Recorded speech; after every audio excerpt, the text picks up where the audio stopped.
Right breaking చూస్తున్న BC రిజర్వేషన్లపై supreme court సంచలన నిర్ణయం వెల్లడించింది. బీసీ రిజర్వేషన్లపై తెలంగాణ ప్రభుత్వం దాఖలు చేసిన పిటిషన్ను కొట్టివేసింది.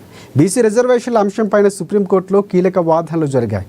బీసీ రిజర్వేషన్లపై హైకోర్టు ఇచ్చిన మధ్యంతర ఉత్తర్వులపై తెలంగాణ ప్రభుత్వం సుప్రీంకోర్టును ఆశ్రయించింది. విచారణ సమయంలో ప్రభుత్వం తరఫున న్యాయవాది అభిషేక్ సింఘ్వి రిజర్వేషన్ల ఖరారు ఏ విధంగా చేసింది వివరించారు. అసెంబ్లీలో ఏకగ్రీవంగా ఆమోదించిన అంశంతో పాటుగా గవర్నర్ వద్ద పెండింగ్లో ఉన్న అంశాన్ని కోర్టుకు నివేదించారు.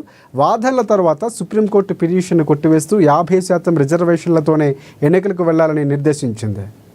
ఇదే అంశానికి సంబంధించి పూర్తి అప్డేట్స్ అందించేందుకు మా ప్రతినిధి హరీష్ మనకు లైవ్లో సిద్ధంగా ఉన్నారు.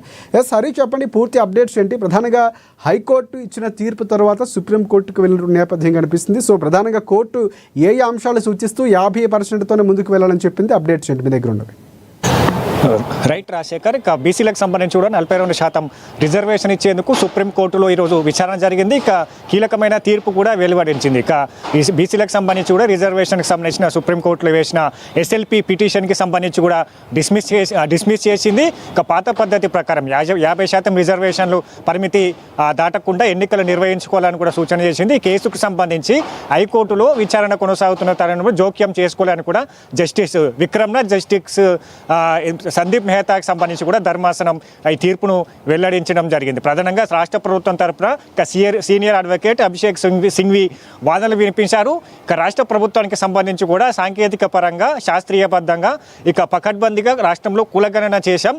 ఇక బీసీ కమిషన్ నివేదిక కావచ్చు, డెడికేషన్ కమిషన్ నియమించాం. డెడికేషన్ కమిషన్కి సంబంధించి కూడా ఏర్పాటు చేయడం జరిగింది. దాని ప్రకారంగా కులగణన చేయడం జరిగింది. దాదాపుగా 1,00,000కు పైగా కూడా ఎన్యుమినేటర్లు పెట్టి ఇంటింటికి ఆర్థిక, రాజకీయ, సామాజికకు సంబంధించి కూడా పకడ్బందీగా సర్వే నిర్వహించారు. సర్వే నిర్వహించిన తర్వాత ఎంపైరికల్ డేటాకి ఆధారంగా కూడా ఇప్పుడు కులగణనకు సంబంధించి కూడా చేపట్టాం. దాన్ని అసెంబ్లీలో ఒక బిల్లు పెట్టాం. బిల్లుకు సంబంధించి కూడా ప్రతిపక్ష పార్టీలన్నీ కూడా మద్దతు తెలిపాయి.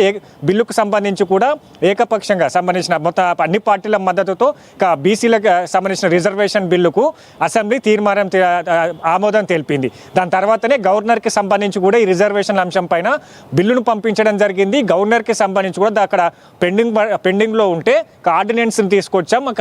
గవర్నర్కి పంపిన బిల్లుకు సంబంధించి 3 నెలలు గడిచింది. 3 నెలలు గడిస్తే అది చట్టంగా మారుతుంది. దాని ప్రకారమే ఇప్పుడు కులగణనకు సంబంధించి కూడా ఆర్డినెన్స్ని తీసుకురావాల్సి వచ్చిందని కూడా స్పష్టంగా చెప్పారు. దాని ఆధారంగానే స్థానిక సంస్థల ఎన్నికలకు నోటిఫికేషన్ ఇష్యూ చేశారని కూడా ఆయన రాష్ట్ర ప్రభుత్వం తరపున వాదనలు వినిపించారు.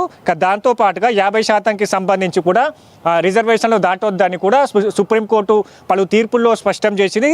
దానితో ఏదైతే ఇందిరా సహాని కేసుకు సంబంధించి కావచ్చు, ఇక కృష్ణమూర్తికి సంబంధించిన కేసుకు సంబంధించి కూడా ఈ 50% రిజర్వేషన్లకు సంబంధించి కూడా దాటొద్దనే లేదు. ఇక దానికి సంబంధించి కూడా పలు తీర్పులు మా తమిళనాడు, ఇక మహారాష్ట్రలోకి సంబంధించి కూడా పలు తీర్పులు ఉన్నాయి. అక్కడ సంబంధించి కూడా రిజర్వేషన్ పెంచుకునే అవకాశాలు కనిపించినట్టుగా కూడా చెప్పడం జరిగింది. ఇక మొత్తంగా గవర్నర్ వద్ద 3 నెలలు పెండింగ్ ఉంటే దానికి సంబంధించి చట్టంగా మారుతుంది. అది సుప్రీంకోర్టు తీర్పులోనే ఉన్నట్టుగా కూడా రాష్ట్ర ప్రభుత్వం తరపున అభిషేక్ సింఘ్వి వాదనలు వినిపించారు.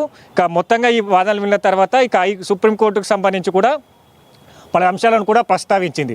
ప్రధానంగా పిటిషనర్ తరపు న్యాయవాదికి సంబంధించి కూడా పలు అంశాలను లేవనెత్తిండు. రిజర్వేషన్లకు సంబంధించి కూడా ఇప్పుడు 42% బీసీలకు ఇస్తే రాష్ట్రంలో 60%కి సంబంధించి కూడా రిజర్వేషన్లను పెరుగుతాయి. కాబట్టి దాని ప్రకారం అలాగే బీసీల రిజర్వేషన్ పెంచితే ఎస్టీ ఎస్టీలకు సంబంధించిన రిజర్వేషన్ను తగ్గించాల్సి వస్తుంది. ఇలా కూడా జరగలేదు. ఇక పలు కోర్టు తీర్పుల్లో ఉండి 50%కి సంబంధించి కూడా పరిమితి దాటొద్దు.